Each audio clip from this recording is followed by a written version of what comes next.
This episode has been really misinterpreted by a ton of people. I left feeling so guilty. We're on this private island. We got awesome meals, smoothie bars. Hi everyone, welcome back to another podcast episode with me and Ivy. Today we have two very special guests with us. We have Jeff and Jeremy, numbers 831 and 991 in Beast Games. Say a little hi, guys. What's going on? Yo, I love that framed 559 in the back. That looks sweet. Thank you, Jeremy said the same thing. So a little recap on where we're all at right now in Beast Games. Episode 5 just came out and we are on our luxury vacation on the island all together, just vibing out. But before we get into the island and everything that's happened so far, let's go all the way back to the beginning. And the first question I have for you two are, how did you two become close allies in the beginning of the game? Man, I think that started in Vegas on the game of flags. Like, we'd seen each other and we're talking, but when that game kind of hit, we had a heart to help a whole bunch of people through. And I don't know, we kind of played the game a little different, and I think that was when we started bonding pretty close. Yeah, flags was when I realized that we had to help each other out, and just in general, because I mean, you looked at people were freaking out, like, oh my gosh, how am I gonna get a flag? I don't think I can do it either. I'm older, I have a hurt knee, or I'm out of shape, or I'm just scared. So it's just one of these things where once you start, I don't know where Ivy and Ava, you guys were, but we were on the far right, like closest to the boulders. And a lot of us started realizing, gosh, if we can help advocate for people's flags, we can get a lot of people through. And Jeremy and I kind of saw each other doing that. We're like, oh, yeah, okay, I see what you're doing. And he sees what I'm doing. And we just kind of go, all right, let's see if we can help a lot of people. Yeah, absolutely. That's so awesome. Yeah, and like going like talking about the flag game a little bit too. I had like the same strategy once we reached like later numbers. You knew I wasn't going for the lower numbers. I was too scared to go up against, any of the physically fit men that were going. But eventually like a bunch of girls like all united in my area, and we were like, all right, girls round, like, and we blocked everyone else off and like made sure we all called out a number. So there was like a lot of camaraderie in that game, which is funny because you expect people to be a little more cutthroat for competing in a game. Yeah, I had a little bit different experience. Mine was so cutthroat. Nobody was letting me go or anything, and eventually I had to tell people around me, I was like, just race me, I guess, like, just race me for this flag. I don't know. Did someone end up racing you for your flag? No, there was one guy and he was like dead set on it, and I told him, I like looked him right in the eyes, I was like, you're just gonna have to race me, I really don't know what to tell you. And he didn't go, and so I ended up making it. That's sweet. And so all of us had our original flag numbers, right? You guys didn't get switched around at all? Yeah, we kept original numbers. Nice, yeah, same. Let's go. Okay, yeah, going back to like alliances and stuff like that, Ivy, I'm gonna throw it over to you. Do you have a question? Yeah. Okay, so it's talked about a little bit in the show, but I mainly selfishly want to know, as a contestant, can you tell me a bit more about the Avengers Alliance and basically what it is, when did it start, and who were some of the core members? Because if I'm not misunderstanding, you two are core members of that alliance. I mean, I think I'd say maybe. I got in really early. So when I came to Vegas, I didn't know anybody, and I was a little out of place. I'm this silver-haired guy who's kind of a father of two. Don't get me wrong, there's parents there, but it was mostly folks like you and Ava, And so I met this guy named Patrick who just kind of stopped me in the hallway and had some weird conversation with me. I'm like, okay, I kind of like this guy. And he brought me into this group that was already formed called the Avengers, and they all had different Avenger names. Like, you had Ant-Man, you had Iron Man, and I'll be honest, I don't know the Avengers movies that well, so I kind of had to act like, I'm like, oh yeah, who should I be? And they said Doctor Strange. I'm like, that's perfect. And I'm like, I have no clue who Doctor Strange is. And it was a good group. It was just like, for me, it was like, okay, I finally had people who I can talk to while we're waiting forever for everything. And that's kind of how I joined that group. And it was just fun to like help each other out, strategize with each other, be with each other. And it was really a bunch of girls and a bunch of guys who liked hanging out with each other. Okay, that's awesome. Yeah, I'd agree. It was kind of the same thing, running into those guys, and they were just a good group. But again, early on, and even in the city, I'd kind of hang out with some people over here, hang out with some people over there, but you make really good friends all throughout this game and all of these different challenges. So it was kind of cool to see, there was a good group with the Avengers, but we bond with all of these other people, and to see the numbers kind of dwindling and those type of people kind of drawing near each other just for respecting each other's gameplay or strategy, or just being shoved in the cube together, or what row you're on. It was really fun to just meet everybody, really. Yeah, That's so awesome. absolutely. How many people would you? Oh, sorry, Eva. How many people would you say were in the Avengers Alliance? Well, so Patrick kind of became the pseudo leader. Like he didn't found it, but he kind of 9:30 Patrick kind of became the pseudo leader. And I feel like he invited I feel like he invited like a ton of people into it always. He was always offering it. It was this kind of open alliance, but it wasn't really like okay, what's our next step? It's like, here, we're together. What do we think the next competition is going to be? Like, what do we think the next challenge? It was a lot of making up what we thought the challenge was going to be, and we were wrong 80%, 85% of the time.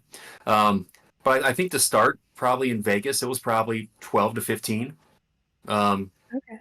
And then as you go on, people get eliminated. The vast majority kind of got through to the Amazon Prime Beast games, but then like just in the first challenge we lost a couple. We lost Justin, who got reassigned a number. Then the next one we lost JP, and so we started losing people, and then so eventually we meet new people. Like some of my closest friends on we met in the first few episodes on Beast Games, I had never met before, and so like you just naturally kind of bring more people into this bigger family that Patrick would call the Avengers. That's awesome. I love that.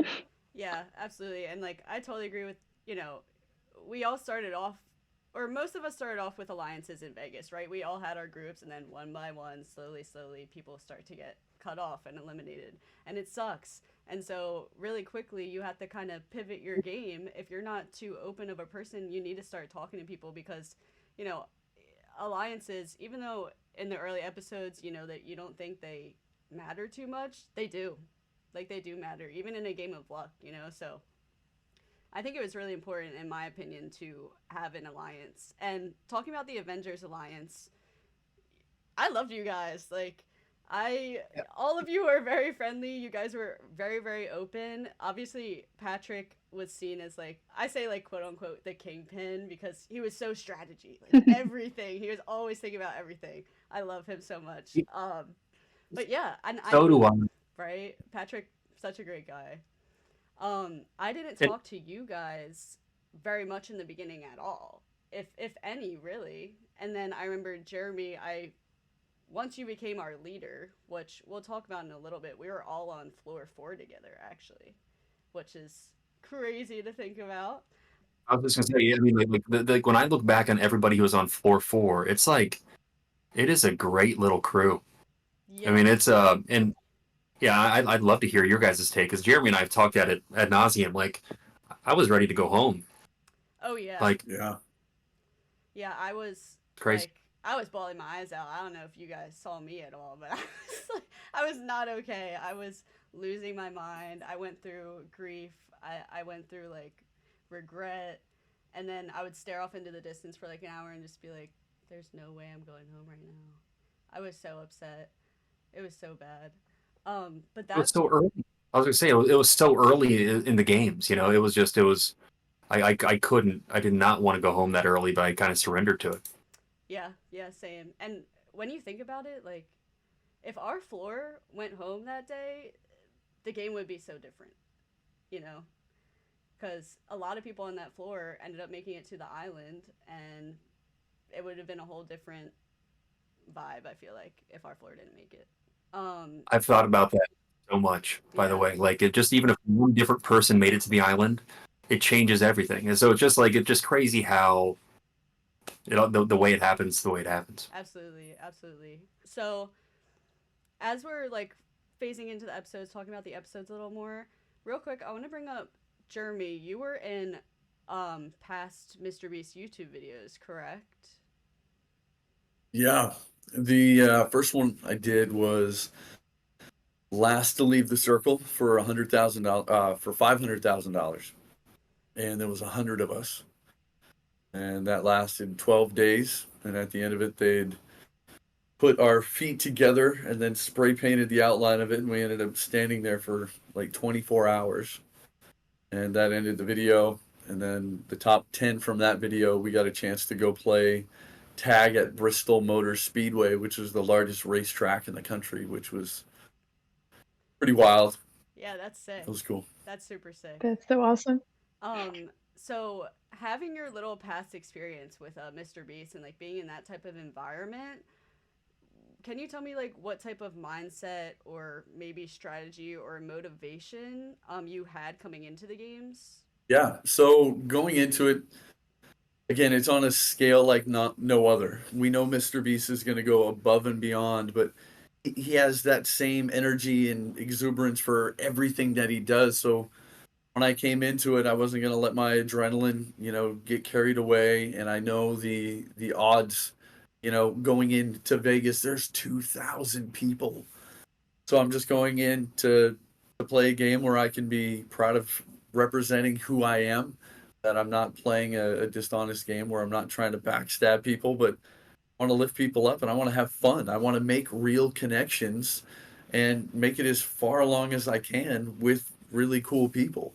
So at the end of the day, when you lose to people, or if you win to people, it's like, man, we can all respect each other for the game that we played. That was my heart and my mission going into it. Right, absolutely, absolutely. And like, so yeah, I had a follow-up question, but you basically just answered it. But it was like, did you have a goal or a message that you really wanted portrayed, or you were just going in, playing true to your heart and wanting to show the best of yourself? Yeah, I just went in just to be me, to take it one day at a time, one challenge at a time. This is Beast Games. You're on a trap door for 3 days, not knowing if you're going to fall through. And now you're in this city that's never been seen before, doing a game you've never heard of. And the ups and downs, they happen so quickly, where again, it was just, Lord, help me with this next challenge. Give me discernment, give me wisdom. Just help me stay calm and help me be there for those around me that might, need some encouragement. Absolutely. Jeff, do you want to share anything about mindset strategy coming into the games? Yeah, I didn't know a bunch about MrBeast until kind of this year. My 9-year-old son started watching MrBeast, and I saw it kind of pop up on an audition application. I'm like, oh my gosh, this would be super cool. And my 9-year-old's little brother Lucas has rare brain disease. And I'm like, oh, what a cool opportunity for me to go on and be able to spread awareness. Like, there's only 400 people in the world with what Lucas has. So if I can get MrBeast's platform to share his message, maybe we can help a family who needs support or get diagnosis or find a researcher who really wants to help. So my motivation was super simple. Can I get on, make some friends, have fun, but also can I just continue to try to tell Lucas's story? And so for me, I wanted to play the game, the way I live my life. I wanted to play fair. I wanted to have fun. I like to compete. But my kind of strategy was don't step in the crap. Like don't make unforced errors. Just kind of try to keep playing. And then once you start playing, you realize how fun it is. And you're like, oh my gosh, I don't want to go home. I want to keep advancing so I can keep making friends and keep playing. So that was my kind of my play. Mm-hmm. Yeah, I love that. And like, for me going into the games, I just turned 24. I hated my job, and that was just my motivation, honestly, to go into the games. Like, it gave me the opportunity to quit my job and then go for this life-changing experience that, I grew up on YouTube. Same with Ivy. We are chronically online. So this was like huge for us. We were like, MrBeast, he is like the biggest celebrity in our minds. So we were beyond thrilled to like go on the show and just like literally if we were there for a day, I know we would be so upset if we got eliminated first day. But when we first saw MrBeast, like we just met MrBeast. Like mission accomplished. Oh my Yeah. gosh. No, literally losing my mind at every single thing that would happen. Like the first challenge in Vegas, I remember it happened. And I threw my hands in there. I was like, we just won a MrBeast game. I was like, guys, that's crazy. And just the whole time I could not fathom it. So Yeah. that journey was insane. Yeah, absolutely insane. Um, and so I have a question. So right now in the show, we're at the island. But I'm curious, did y'all have any experiences either in Vegas or episodes leading up that you had a close call to being eliminated? Maybe it was like the towers or the blocks or bribes or anything. I mean, I'll go first. Vegas, um, Vegas was interesting because I thought in Vegas, like you're a little bit more in control of your destiny. Obviously, that first kind of boulder pull, it was a crapshoot. But the briefcases and the flags, I think you had a little bit more control. The platforms was when I was just nervous. I was like, oh my gosh, it's so late. Everybody is just so ready to go home. I just was a little anxious about that. But once I got to Beast Games on Prime, it was the first time I got nervous was on the floors. Like I had an awesome row bribe, the one where we could take up to 100 grand. We were communicating; it was awesome. The tower I built pretty well. I'm like, I got 2 kids, I cannot mess this one up. But once we got onto floor 4, I realized, oh my gosh, we have 60 people up here. They're just going to drop it in these kind of Swiss cheese holes in the ceiling. Like, we can't control this. That's when I got nervous for the first time. Yeah, I'm gonna go ahead Jeremy, and what about you? agree with that one. I'm sure Jeremy will too. yeah, floor four was definitely terrifying. But I would say even in Vegas, when it came to cases, a lot of people had a really easy experience and a lot of people had kind of a crazy experience. And I put myself in like the worst position. I'm on the corner, like literally here, and I'm like, guys, you take this, just let me run past you. And then the paranoid people are like, no, and they all, bam, just smash into each other in a pile in front of me. And I run around and sprint in the center, and I'm like, oh, I have no idea where I am on the map anymore because of just all Oh, of the dodging back and forth. And there's 2 cases, and I just picked one, and luckily that was safe. And the other case, unfortunately, was one that sent somebody home behind me. Wow. So it wow. came down to like that 50-50. Yeah, And that's scary. then the drama on floor 4, and I'm literally right there. I'm watching the ball fall in front of me, just devastated. This heart sinks. And again, we know it's a game, but we've just got to the city. The energy was high.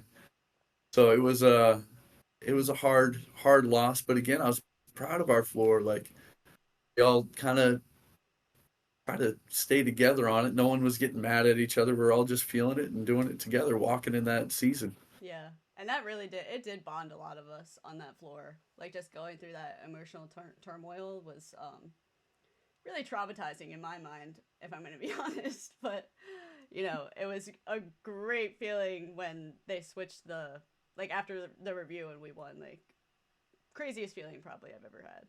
So after that challenge, we all know what's coming.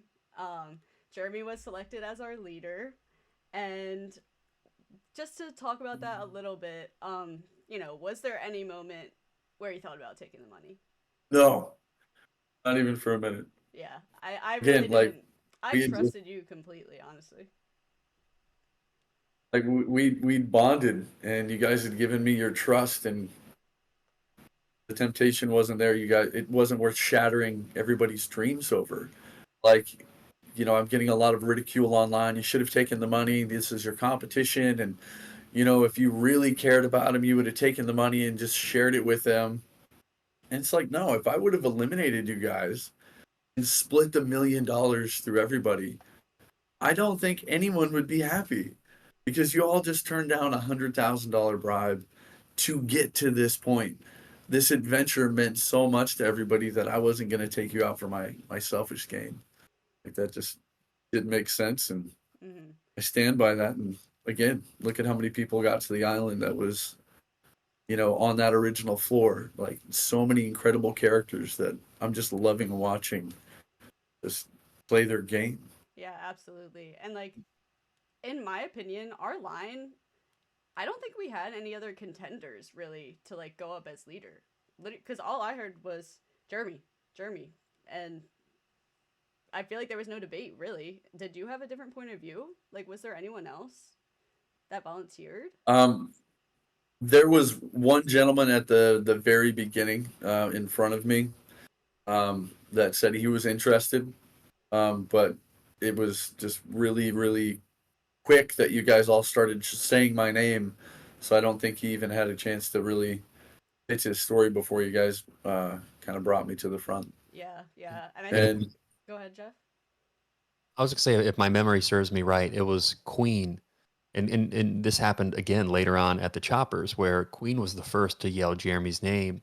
And again, I think this is where having the balls drop, feeling like we're going home for an hour and a half, getting together in a huddle, you know, and praying and kind of being there for each other, and then afterward, we kind of have this exuberation, but we also look at the other side and kind of go, "Oh my gosh, we need to pour our hearts out to them." I just felt like we had this huge bond where whoever we chose, I just kind of felt rock solid. I felt like, okay, oh, and it's Jeremy. And again, with Jeremy, I've gotten to know Jeremy really well, and it's like what you see is what you get. Like if someone chooses him to stand for you, he's not going to let you down. He's not going to kind of sell you out. So like I felt 100% confident that we were good, and I felt like out of all the rows, we had the most confidence that, hey, we're solid. We're going to continue on.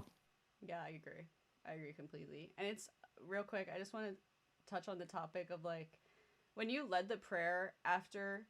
First, I believe you did 2 prayers up on the floor after we were eliminated, and then once it switched, and you prayed for the other team. Correct? Right? We did 2 prayers. yeah, Yeah, and for me personally, like that was really powerful for me because I was in a spot where my emotions were going crazy. Like I didn't even know what to think, and I didn't have anything to bring me down, like back to earth. And then you come up and bring everyone together, and we're all listening to one voice, and that helped me so much in like grounding myself and realizing, okay, our elimination is not the end of the world. We're gonna be okay, and all of these people, we all care about each other so much, even though half of us don't even know each other. So that was like a really powerful moment for me. And coming from, I have a religious background, but my family isn't very, very religious, and so that was a first time for me, being in a group prayer and feeling that power come to us as you were saying those words. So it was really powerful for me, and it did mean a lot when we were in very high stress levels. So well, I appreciate it. Like I said, the Lord put you guys on my heart. I didn't go into this game, intending to be super loud about that, but like the Lord literally put you guys on my heart in a way I can't explain. To be there with you in these painful moments and the joyful moments, and just to share that love that He has for me with everybody that was there, knowing the stress of these things. Again, I've lost MrBeast challenges in the past. I was 3rd place. I was so close, and to have it be, pulled away, like I want to validate that. And again, us to be able to bond in that loss, to be able to win again when it comes to, taking that $1 million. Like I saw as we lost, literally how much it meant to everybody. mm-hmm.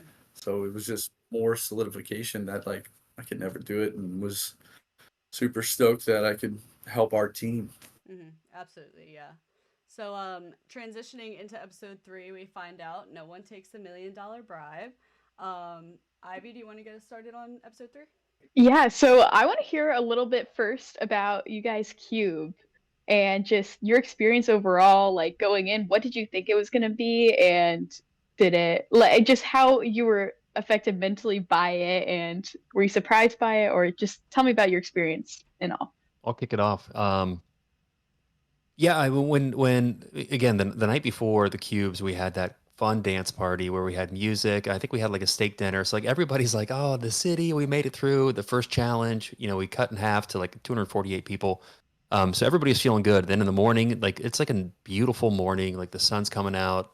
Hey, we're gonna have a game day. You got to pair up, and I kind of go, "Okay, this is cool," but again, like the shoe's gonna drop. So I was really close with Chris 204, who was on 4th floor. Just a great guy, great leader, sweetheart, always helping people. And we chose someone else in our alliance too, 808. And it was kind of one of these things where, I wasn't super close with her, but she was part of our alliance. And we always, Chris and I were always kind of looking out for people in our alliance. So we just didn't know what to expect, but we figured something was going to drop. And also, like, Chris and I are like, we've been through enough in our life that we can be mentally tough, and like we can help our team get through something. But once I kind of found out what the challenge was, I was like, oh my gosh, this is not what I expected. I don't know how this is going to work. And just in my mind, I thought, like, I need to figure out what can I get of value for me to kind of self-sacrifice out. Like that's where my mind went. Like once I realized the rules, it's like, okay, ask for anything. Is there anything I could get that would allow me to sacrifice and cuff myself to the wall? And so I thought of something, and lo and behold, it was like the largest ask you could ever do. I wanted a phone call with Elon Musk. Because I figured between Tesla, which is like an energy company, and Neuralink brain, maybe he can figure out how to get creatine to my son's brain. Wow, yeah. So I'm like, if I can just get a call with him for a minute, I'll ask him to dinner in the next year. I'll fly anywhere in the world. I'll buy it. It's on me. Like if I got a phone call with Elon Musk, I would have went, phew. But I remember a couple hours into after the call, like a producer looked at me like, hey, you might want to ask for something else. Like it's not going to happen. Dang. And our cube was interesting. Chris got a tattoo. We talked and we realized, okay, no one really wants to go home. No one's gotten anything of value. And then we eventually realized, hey, we need to play chance. But unfortunately, it was just Chris and I were willing to play. So Chris and I weren't going to kind of be stubborn and, take everybody out. So Chris and I ended up flipping. We just flipped a coin. And, fortunately, I was on one end and Chris was on the other. So I gave him a hug and, he cuffed himself and I walked out of the room and I remember Jimmy was right there and I'm like, he goes, how'd it go? I'm like, it did not end well. It was just a weird feeling. I remember getting out. I remember seeing one of the production staff and I asked her, I said, hey, can I have a hug? Like, I felt so dark and dirty and just weird. It was just I never want to go back to the cubes again. Put it that way. Yeah. I'll agree with that one. I don't. Yeah, the cubes were 100%. savage. Yeah. Jeremy, do you want to share I'm your like- little background? Yeah, I lucked out because I linked up with two incredible guys to start the race. And again, I had Gage and Mark, and they're both just absolute athletes. So when it came to like the potato sack race, I was definitely the weakest link. But I was like, man, if I'm gonna win or lose, I want to do it with these guys and bond a little bit more. And Gage and I had known each other a little bit, and Mark and I had chatted in Vegas, but we hadn't had a chance to bond super close. So I was like, this will be a good way for us to do that. And then we're on the line for the sack race. Then I look behind the bleachers, and then I see the guards with all of the handcuffs, and it's just like it hits me like, yeah, no, they're definitely playing us against each other. And then it just gets kind of somber, because again, we all really, really want to be here. We're linked with good people we care about. And once we got in the cube, we decided pretty early on, even before the timer started, that we were going to play a game of chance. That way it was completely fair for everybody. Like we didn't know each other super well, so we were worried if we picked a board game or a video game or darts or something, maybe one of us would have an advantage. So we're like, nope, we're going to get a coin. We're each going to flip it once. Whoever has the odd number or the odd flip gets eliminated. Whoever has the majority flips moves on. And we're just going to spend as much of this time together just fellowshipping and sharing stories. The first thing we did was we had an ugly foot contest because they're both runners and guys are weird, and that's what we did. And we prayed. We got a Bible and a guitar. And then I also ordered a tattoo artist that took forever to get there. And it was like cutting it down to the wire. I was like, surely no one else is crazy enough to ask for a tattoo. And he comes in, yeah, I've been tattooing this like really jacked older guy. That's why it was taking me so long. And then I see the video back and it's Chris and his biceps like that big. And I'm like, yeah, that makes sense. I get it. And I'm getting the tattoo. Gage is playing guitar. Mark is literally doing a handstand.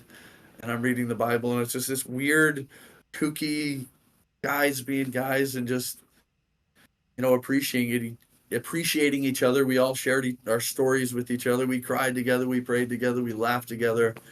And then when it came to the flip, I asked to flip last, and Gage went first, and he got tails, and then Mark went and he got heads. So even before I touched the coin, I was essentially safe, which was a crazy feeling. But then to know that flip was going to determine who went home, and to see it land on any of the sides was going to be devastating. But it was tails, so Mark went home and he walked over to the handcuffs, and he took a moment. And Jimmy's right there, MrBeast is there, being like, "Look, Mark, you don't have to handcuff yourself. You don't have to honor your word. You can back off, and you can make him flip again, or you can all go home." And we know that there's not a lot of time left. And Mark just sits there, and Gage and I sit there, and we respect his decision, and he just slowly processed the emotions and shut his dreams down. And we, grateful for what he had done for us, holding his word, we walked away. But again, like Jeff said, it was a super somber mood. I remember going into the staging area after and just breaking down crying. Yeah. Just breaking down crying.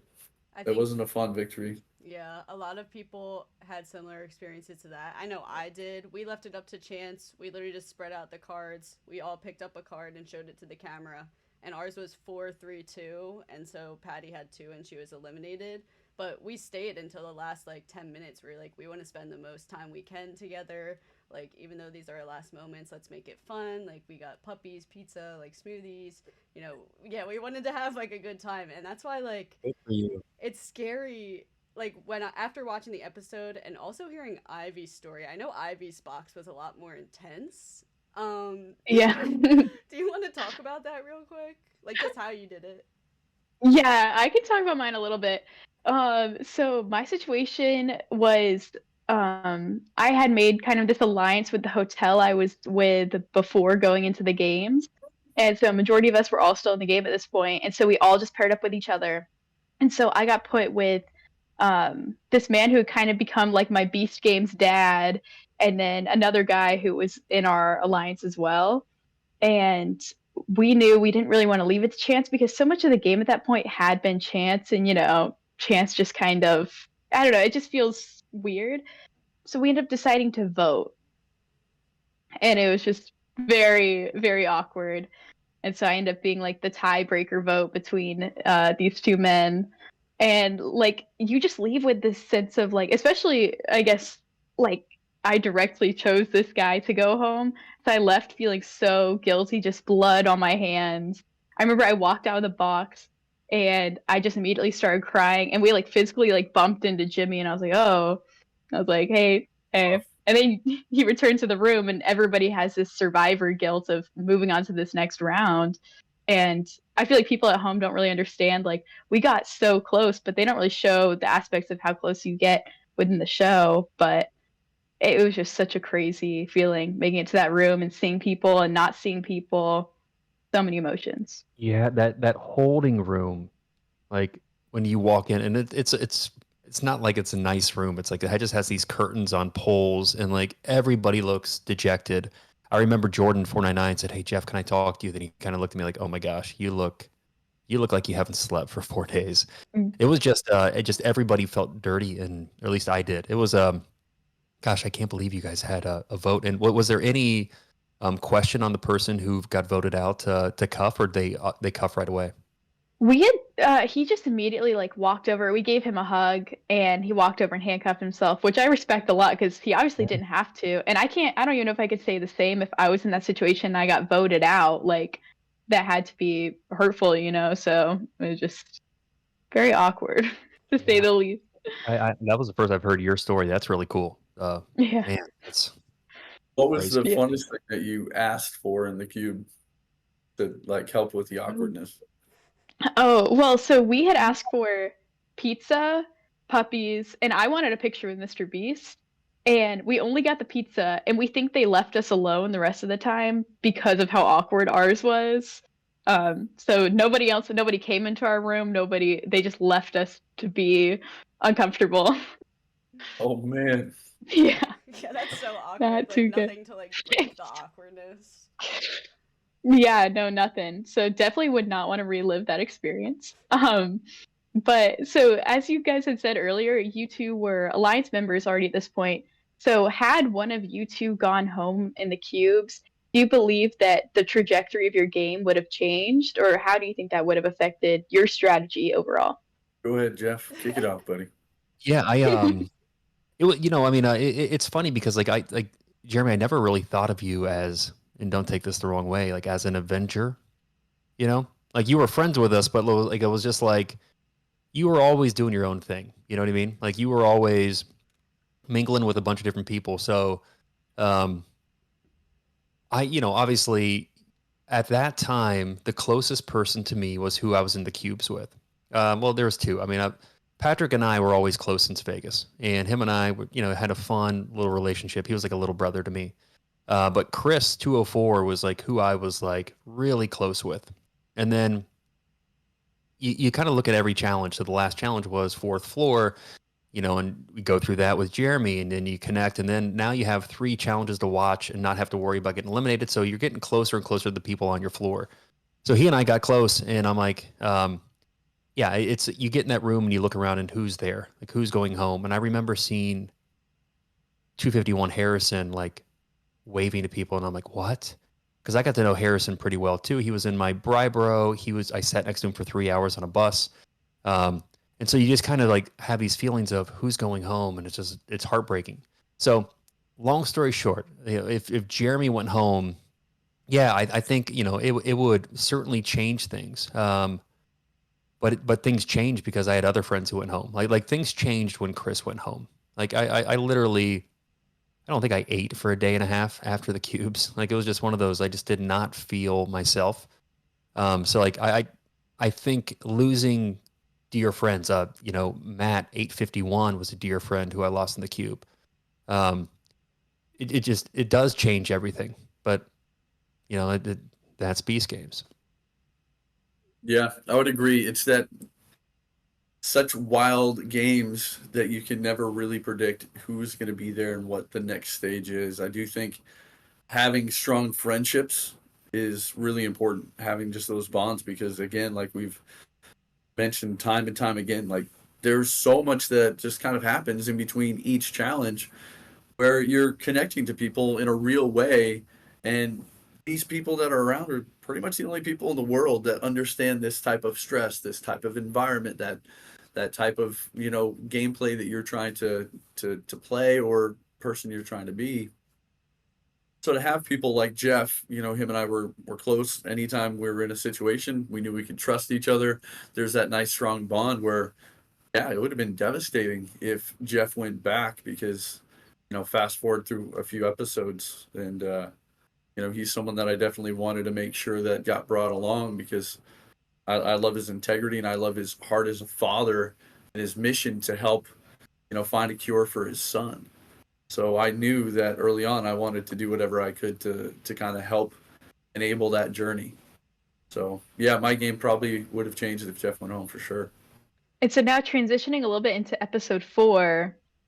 So going through the challenges, did you think you had a good chance at getting on a helicopter, like right when they announced kind of what was happening? Where was your instant thought, yeah, I'm gonna get on a helicopter, like somebody's gonna pick me? Like what was going through your head? Honestly, I didn't know, and I was so naive that I was thinking that it was going to be a scavenger hunt every time, which I thought would be fun. But I was like, okay, there's quite a few rounds. I'm not going to get nervous. I'm just going to try to get it and just see who goes along. But I didn't feel like it was a gimme to go to the island. But again, I was just staying optimistic that maybe one of these challenges was something that I would be good at, or again, maybe a close friend does win a seat and bring me along, which would have been pretty great. And for me, it was so unique because I made a lot of friends and I connected with a lot of people, but then like I would look around at breakfast, I'm like, I've never seen this person. Like there's no way, like there's so many people who hadn't met yet. And again, at the time 140 something deep.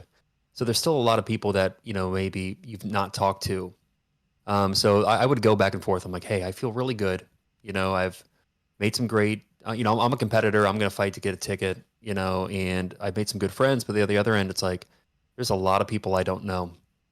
So I was hopeful, but this was like the first time, like when I look back at the games, we were 1,000 on the pillars, and we cut it in half to go to 500 to the city. Then now we're 500 in the city. We cut it in half to go to 240 something after the towers. But now we're at like 140 something and going to 60. So it's like we cut in half. Now we're cutting in almost 2/3. And I kind of feel like, oh, everybody feels the pressure. I want to get to the island, just how everybody on the pillars wanted to get to the city. This was the next checkpoint. Like, oh my gosh, an island? Are you kidding me? Like a private island? This is like, I have to make it there. So everybody felt the intensity, and I was cautiously confident. Like I felt that I was gonna to get a ticket. I didn't know how, but I also understood like I gotta work to try to put the matter into my own hands. Right. Yeah, absolutely. And I felt, you know, I'm one of those people where if I have the thought where like, oh my gosh, I might be going home, then I jinx myself and I'm going home. So in my head I'm just like, I'm gonna make it on the helicopter. Like I have to make it to the island. And like I quote this throughout the whole games. I would quote in my head like to myself like, she believed she could, so she did. And I would kept saying Love that to it. myself over and over again, just to like motivate myself and know like I have a chance to make it on a helicopter. Like this is not the end of the world. I will make it. And like so I know you guys know I made it on Heli 3 on the red ball drop. Not quite The sure most how I did impressive that. thing. So I mean, crazy. I'm telling you, like even in the moment, like I was like, I like numbers. I like to count, or I like numbers. And I'm like, there's no way I'm gonna risk this. It's just not worth it. And when they announced everybody who did it, I'm like, this is it was the most impressive one still to this day. I go, all six of you who made it, by the way, are great. It's a great group of people. Yeah, yeah. Like when I look at it, it's a very mixed group of different types of personalities, but like what an achievement. Like I love that challenge. Yeah, that was very very crazy. I still don't know how I did it. I said it on like our other podcast, but I just had in my head like exactly 30 more seconds. Something just popped in my head. Exactly 30 more seconds, and I held it. I was holding it here the whole time. Moved it out, counted exactly at 30, and dropped it. And then I was losing my mind after he said time's up like soon after that. But that's another story. But yeah, that was a crazy So moment for me. And it's like, so for me, I didn't get to see all these other little challenges play out, like the 100 coin challenge or anything past that. So I kind of want to dive into that a little bit. And Jeremy, I want to ask you, like, when everyone started chanting your name in the 100 coin challenge, like, how did that feel? And, like, did you think you were going to get 100 coins? It was overwhelming instantly because again, it's one of those things where I knew instantly if this was a game that I quote unquote won, that it was going to be such a hard decision to make, and there was going to be unrest either way. And I didn't know when that timer started, honestly. And then to see the steady flow of people come in so quickly, like it became evident that there wasn't anyone else volleying for coins. And there was so many coming in that I thought there was a pretty good chance of it. And again, just feeling how overwhelming this situation would be to try to choose. And you've got people coming up joyfully, at the beginning, just giving me a coin, just, you know, thank you for praying with us, or thank you for yellow, or hey, here you go. We don't want the helicopter to leave empty. To people like coming up crying and like begging, like, if I give you this, you have to bring me, you have to bring me. And then other people, coming up very confrontationally, trying to do, ask certain questions and, pull me aside for side conversations. And the time is just flying by, and the emotions are getting heavier and heavier and heavier. And I can feel just the unrest in the crowd. I can feel the love in the crowd, and I can just feel the pressure of this decision. And then we're getting really close to that final amount. And I'm going, Lord, just give me strength and wisdom to just try to hear from you in all of this chaos. If I do get these coins, like, what am I supposed to do with them? And the timer ends, and I go up there, and again, I'm not seeing a lot of other people going, but there was some other people that were very vocal about holding their coin. And again, I wasn't out there trying to persuade people even to give me their coins. People were coming up to me, and I was just gratefully receiving them. I wasn't trying to trick anybody out of their coins. And um, it was super overwhelming. I know I've said that a few times, but when I said I was going to pray about it, and the reason I dropped to my knees is because the emotions are so thick, and the noise from all of these different angles is so pointed that I'm just trying to tune it all out. I'm literally just trying to shut it down because I know this is a huge decision, and it's going to affect my game and the game of 5 other people. And in my real life, if I get overwhelmed in a situation, I reach out to people that I can truly trust and have bonded with. And I knew I was going to pick Jeff.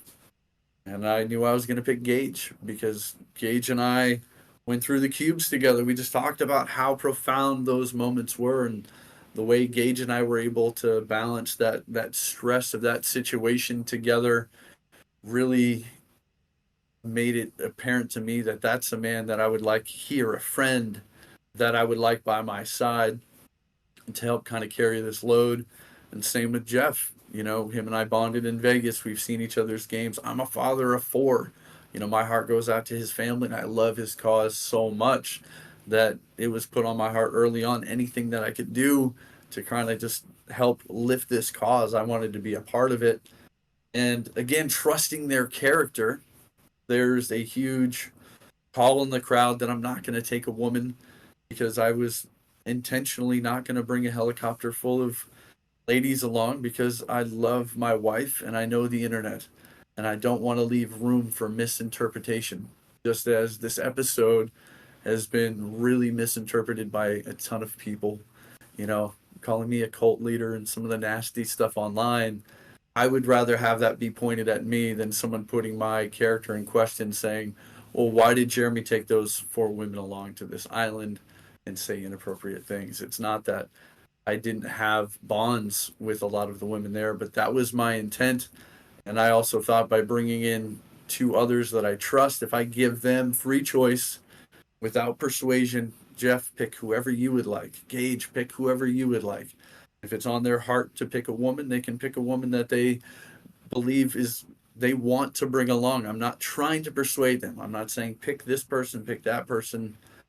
And Gage picks David, who I'd never even met before. It's one of those situations, again, even with 110 people, I never met him. And in my heart, I'm like, well, that's great.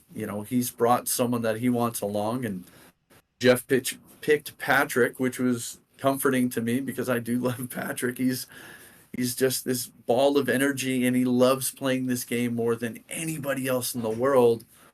And again, at that point I had agreed to bring a woman along, and I had only 1 ticket left.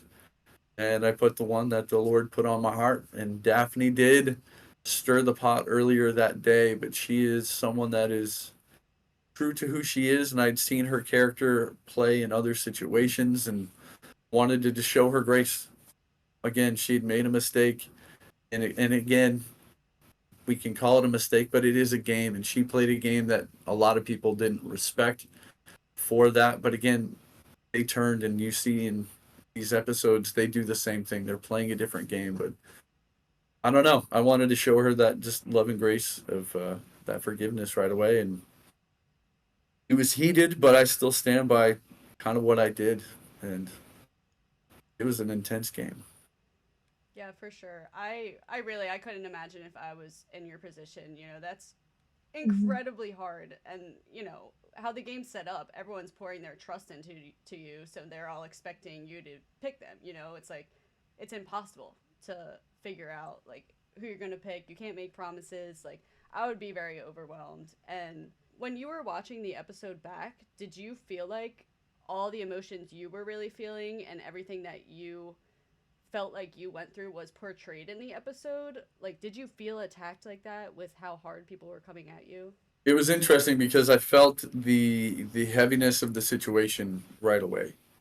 Um, you can ask Jeff. Like, we got in the helicopter, and I'm not fake crying. Like, my heart is shattered because I'm so heartbroken for the people in the city, and I feel the hate, I feel the discontentment, I feel the confusion, and I'm heartbroken. So the first thing we're doing in the helicopter is I'm literally ugly crying and praying at the same time. Like, Lord, like I felt it in that moment, and it was hard. Again, it was one of those victories where you advance to the next round, but again, our helicopter didn't leave, cheering and hooting and hollering. And again, yeah, I felt that moment really heavy early on. I do think the edit makes it look very dramatic as well, where the majority of the people, like I said, came and gave me the coin, but the edit makes it feel like most of the people think Jeremy's this just creep and some weirdo and really didn't want to give him the coin.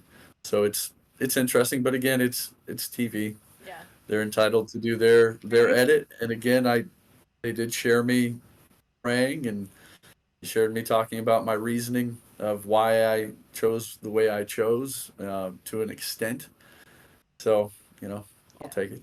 And I am glad that they included a lot of what you said and let you kind of explain how you picked people.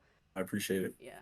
Um, Ivy, I know you were there during this challenge. Do you have any questions that you want to add about this challenge? Yeah, I do. So you talked a little bit about your decision to choose Daphne for the helicopter, but I want to talk about something they didn't end up showing in the show, and that was her saying, "Remember your dream." Would you be able to tell me a little bit more about that? Because I know I was confused because I didn't know what was going on when it was happening. And so I just want to hear your perspective on the background of that and how that would have played into your decision making. Yeah, with a lot of these games, we'd have some downtime, and as they were kind of resetting, and I was just kind of napping in between some of the things, and I saw her and Eric in like this little dream with a golden ticket. So I told her, I was like, I had a dream. I saw you with a ticket, and I told Eric the same thing, 990, and he's a wicked cool guy. We were next to each other on the rows, so that's where it comes from when she's yelling that. Okay. Wow. Okay. So Eric, who made it to the island too. Yeah, it Wow. That's crazy. Okay. was weird. I thought it was kind of funny, so I shared it. Yeah. And did that play a role in choosing Daphne when you did? I don't think so. Again, as I'm there praying, I'm literally trying to shut it all down and just praying for, Lord, help lead me in this decision. And again, I know a lot of people don't understand it and still don't stand by it. But again, to me, that felt like a way at the time to show the most grace to somebody, because at that stage, everybody deserves to go. Everybody deserves a chance for a golden ticket.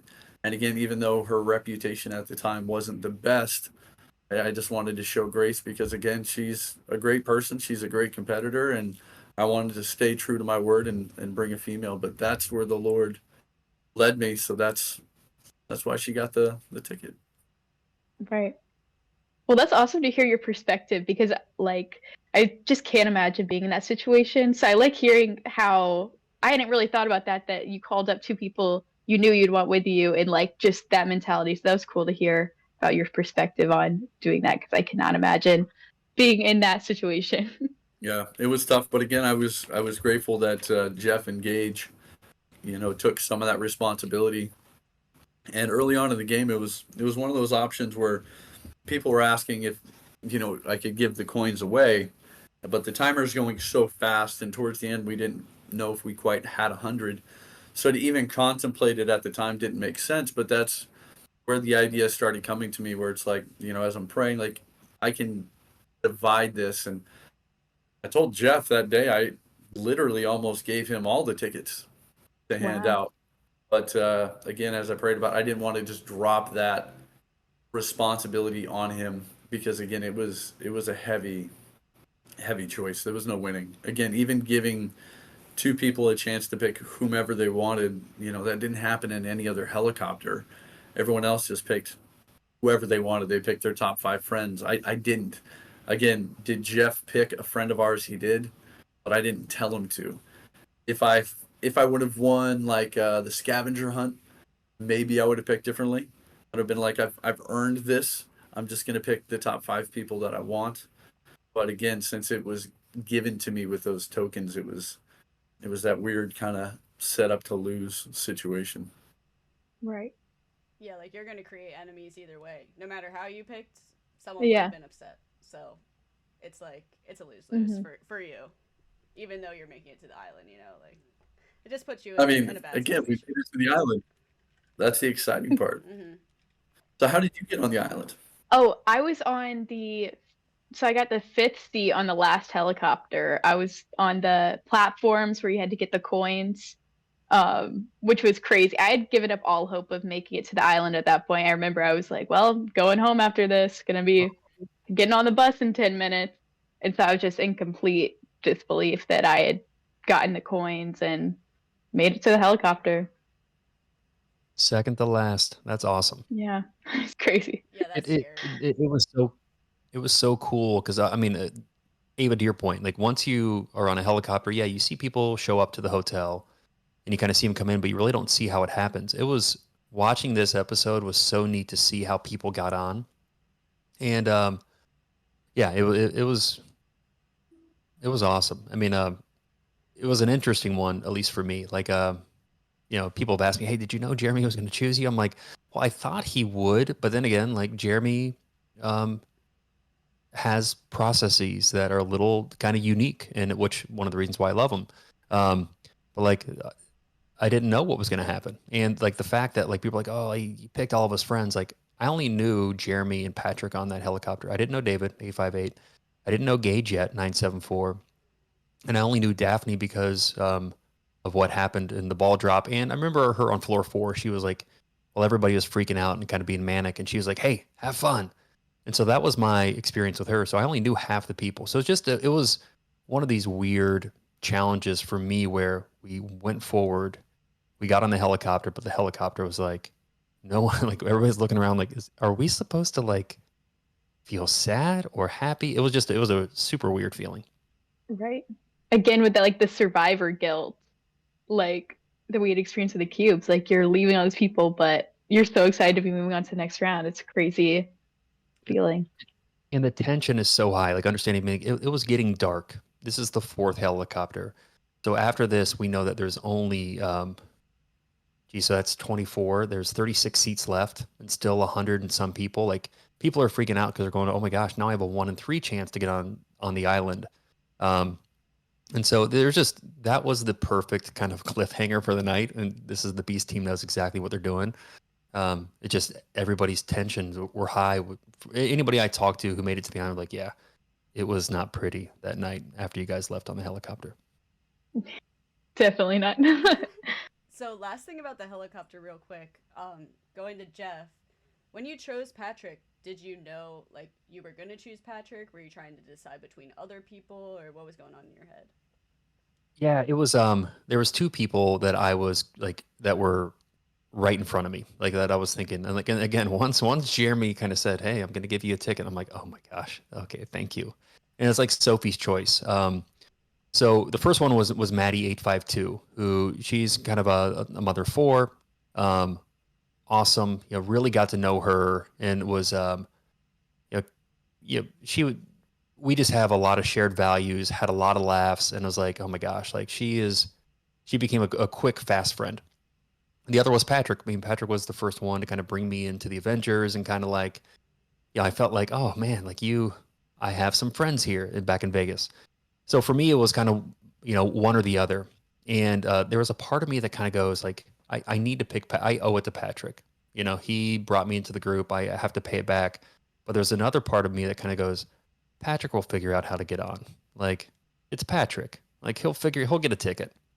Um, but I saw, I saw him like over the shoulder and like, he was like looking at me like, kind of like look like a scared puppy. And I kind of looked at him like, yep, I'm gonna go with my gut, and I picked Patrick. And that weighed on me that night. It was like, oh my gosh, did I make the wrong choice? I mean, but just you're kind of going through your decisions in your head. And so the next day, because Maddie ended up making it to the island, and I saw her, I was like, it just gave me such a kind of sense of peace, and it just it helped me, just kind of reassures that you don't know what's going to happen. You don't know what's happening in the moment. You don't know what the kind of after effects are going to be. And lo and behold, when she told me how she got in with Brennan and the ball, like she was like, it was unbelievable. It's like the fact that I didn't pick her, she had an amazing experience, but she still gets through. It was like, okay, I feel so much better. Yeah, absolutely. And I to this day, dude. So I had a lot of personal stuff going on while I was in the games, and Maddie was the one person that like truly helped me. I'm really bad at like sharing emotions and stuff like that. So Maddie like broke open my shell, and she gave me so much life advice that actually changed my life coming out of the game. So I am like overly appreciative of her. She is the most amazing person. And Patrick also took me in as well. You know, when we were going to the island, that's when me and Patrick started to get close. And I don't know, Jeff, I don't know if you remember this, but it's a very specific moment in my mind that I'll never forget. We were walking up onto the island, and you just came up to me and you're like, you know what? You're quietly confident. And I was like, thank you, Jeff.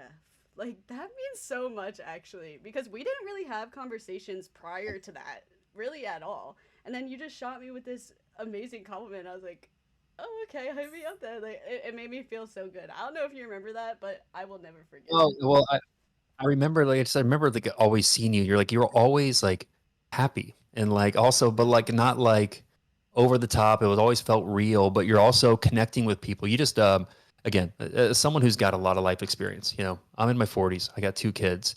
Um, and just to see young people who have this kind of it factor like you, and it's just like it was just I want to tell people like I wish more people would tell, kind of call it out. But yeah, I always first on the island I confused Ivy, Ava, Emma.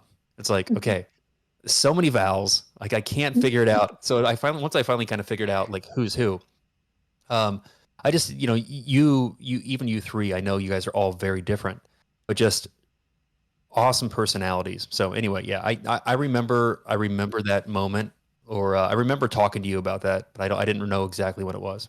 Thank you for That's hyping cool. us up, Jeff. That means a lot. Yeah. You guys are great. Great um, podcast, by the way. I love it. Oh, thank you. Thank you. All right, so we're getting close to, what we've seen so far on TV. Ivy, do you want to throw out any questions about episode 5 or overall in general? Ooh. I was gonna say what are you looking forward to, but I guess that's a spoiler. Yeah. Cause wait, yeah. Wait, let me think about that. Do you have any? Well, I mean, only other question really is, did either of you think about going for the island mm, when you were offered?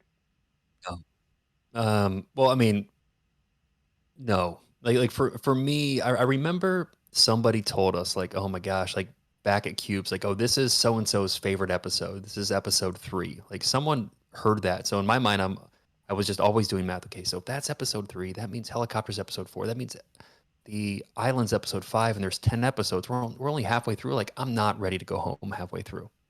So my thing was go on vacation, which by the way, I thought another shoe was going to drop the whole time. Like I thought, hey, just kidding, you're not on vacation. Go hold your breath for 3 minutes underwater. Like I had no clue what we were going to do.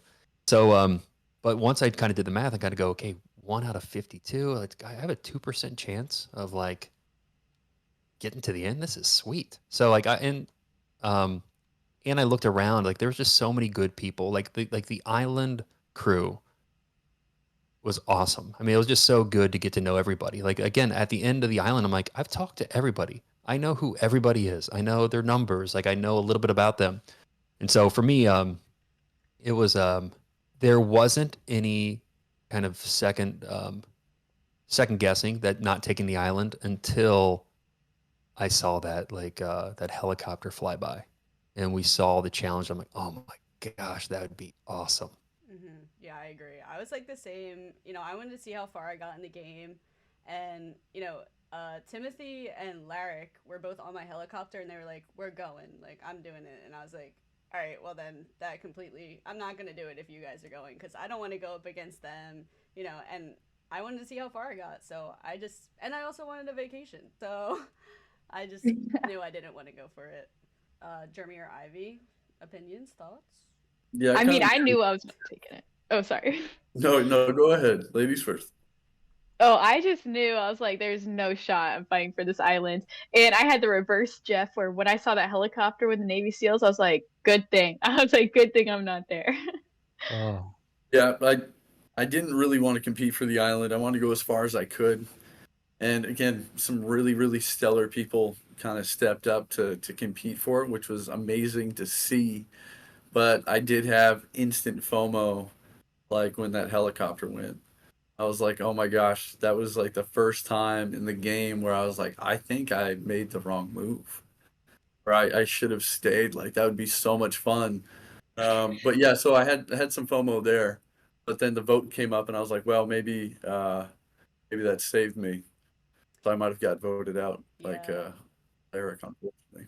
Yeah, that's scary to think about, So actually. That's a good point, because Yeah. yeah, your odds, you probably would have been voted out, I'm not gonna lie. yeah. yeah, And, this and this city was so hostile. The island tension was still there. I was like, nope, I'm definitely safer here with a smoothie and a hammock than I am competing for the island. Yeah, for sure, for but sure. one thing I love that they didn't show is like we're on this private island. We got awesome meals, smoothie bars, hammocks, beach volleyball, massages. Um, but once like we got to watch the challenges live, like Hunger Games style.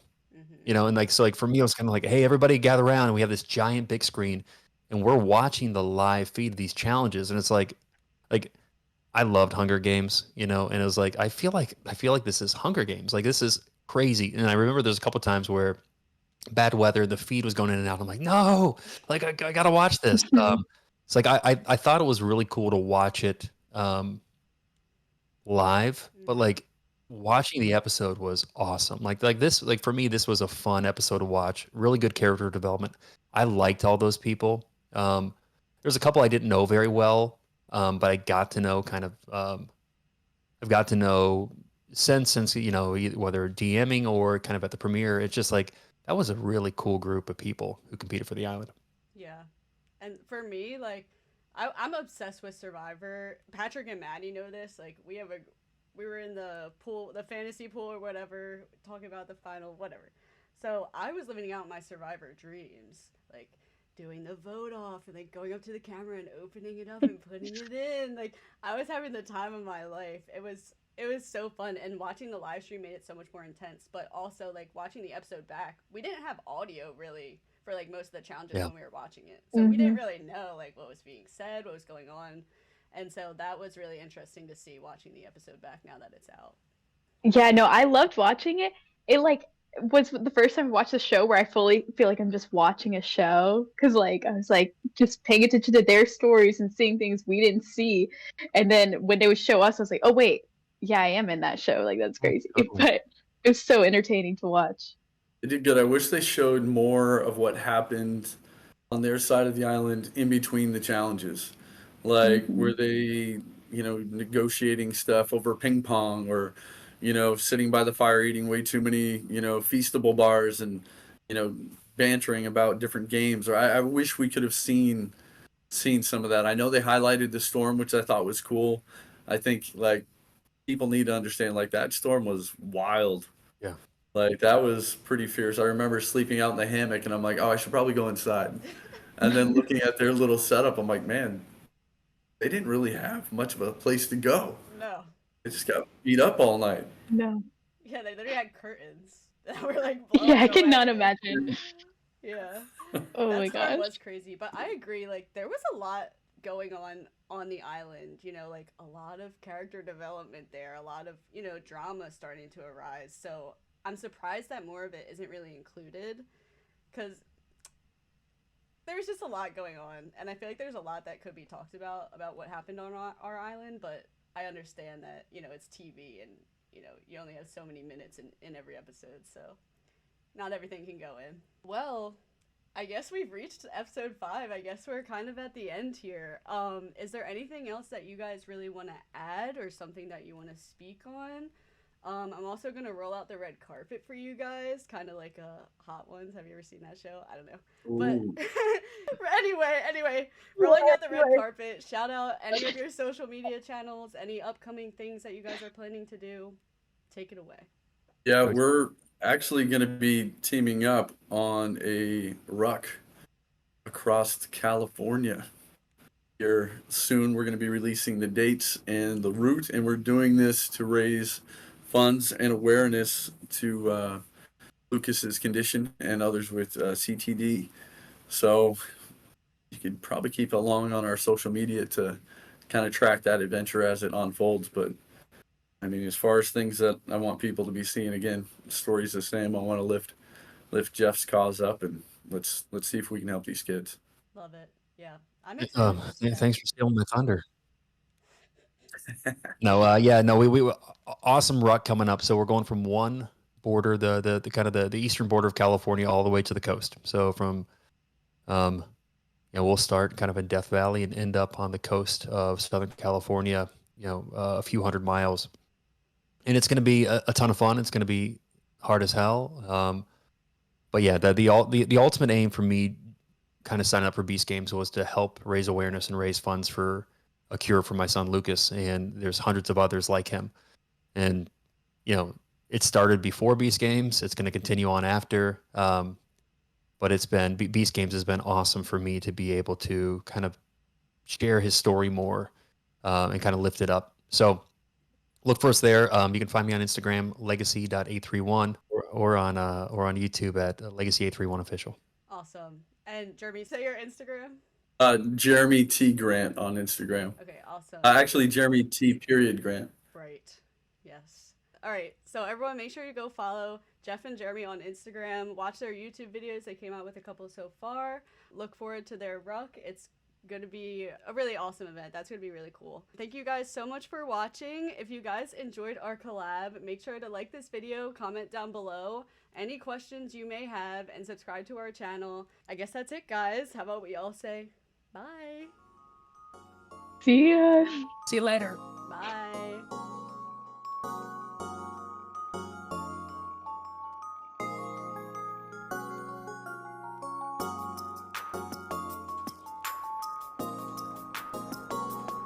And this episode is brought to you by Wawa. Yes, sponsored by Wawa.